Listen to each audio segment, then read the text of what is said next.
متابعين الأوفياء في قناة يتيمة تيفي، أهلا وسهلا بكم في هذا الموعد الجديد، حيث نواصل معكم تغطيتنا الخاصة لمسار المنتخب الوطني الجزائري، وذلك قبل مواجهته المرتقبة أمام منتخب الكونغو في مباراة تحمل في طياتها كثيرا من الرهانات التكتيكية والمعنوية. في هذا الفيديو نضع بين أيديكم تصريحات خاصة وقراءات فنية دقيقة لنجمين سابقين في المنتخب الوطني رفيق صيفي وعدلان فيديورا حول جاهزية الخضر ومفاتيح اللعب وأبرز النقاط التي قد تصنع الفارق في هذه المواجهة. تحليل هادئ موضوعي وقراءة رياضية بعين الخبرة. ابقوا معنا. ننسى مباراة اليوم، نطوي صفحة مباراة اليوم ونحضر في المباراة القادمة أمام الكونغو. راح نلعب أمام خصم بدنيا بنفس مستوى بوركينا فاسو، وكان تجربة لمباراة الكونغو، الاندفاع البدني، شراسة، ولكن فنيا منتخب كونغو أفضل من بوركينا فاسو. يعني مستوى المنتخب كلما تتفوق يعني في مستوى تظهر بمستوى أعلى. أظن أن المباراة القادمة راح تكون مباراة أخرى بعوامل أخرى وخصوصيات أخرى. أظن أنه أراح بعض اللاعبين تقريبا 70% من اللاعبين من الجانب البدني جاهز، ولكن الخيارات مهمة جدا، خيارات اللاعبين، خيارات التشكيلة الأساسية، وكأنها تقريبا 90% واضحة التشكيلة الأساسية.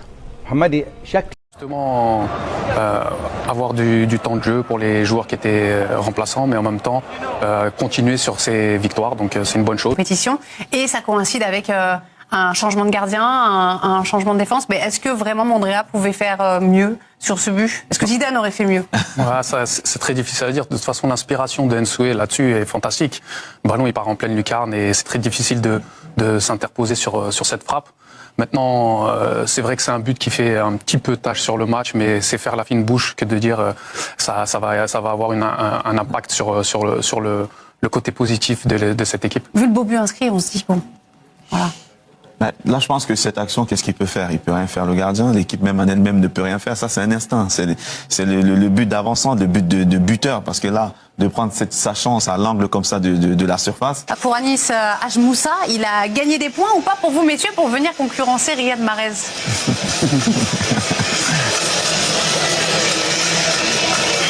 Oui, je pense que s'il continue à avoir des performances de ce niveau-là, il peut être le digne successeur de Riyad Mahrez. Mais, encore une fois, Riyad Mahrez reste Riyad Mahrez. Maintenant, pour ce jeune joueur, il faut enchaîner encore des performances. De là à concurrencer sur le prochain match, Riyad Mahrez, je ne pense pas. Hajmoussa qui a été élu MVP de cette rencontre. Voilà, c'est un joueur d'avenir, effectivement. Pour vous, est-ce qu'aujourd'hui, il vient concurrencer Riyad Mahrez?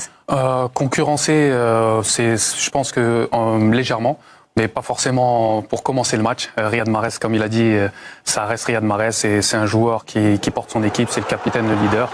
Mais en tout cas, c'est de bon augure. Voir un joueur comme ça s'imposer dès son premier match en Coupe d'Afrique et être le MVP directement, c'était soit lui, soit Maza, mais les deux méritent. Mais en tout cas, il a fait un superbe match et ça gagne beaucoup de points, notamment pour cette Coupe d'Afrique parce qu'il va pouvoir être utilisé pour les autres matchs, mais aussi pour la Coupe du Monde plus tard, en espérant qu'il participe à cette Coupe du Monde aussi. Benjamin, j'ai une question. Belle chose. Après, peut-être dans un autre système aussi, si Hajmoussa peut jouer en 8-10 juste derrière Mahrez, ça peut être possible.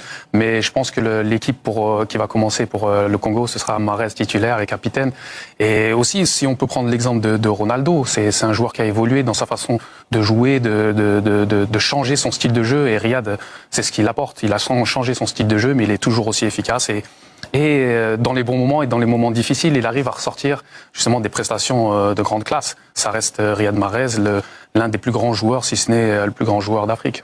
Ils sont incroyables, ils sont toujours là, ils nous supportent dans les bons, dans les mauvais moments, ils nous ont jamais lâchés. Et on est en train de leur rendre sur le terrain et Inch'Allah on va aller jusqu'au bout pour eux. Et pour le match prochain? Ouais, contre le Congo, ça va être un très match, on le sait. Mais on est préparé, on a les joueurs pour. Et Inch'Allah pour notre équipe. Merci beaucoup. Félicitations.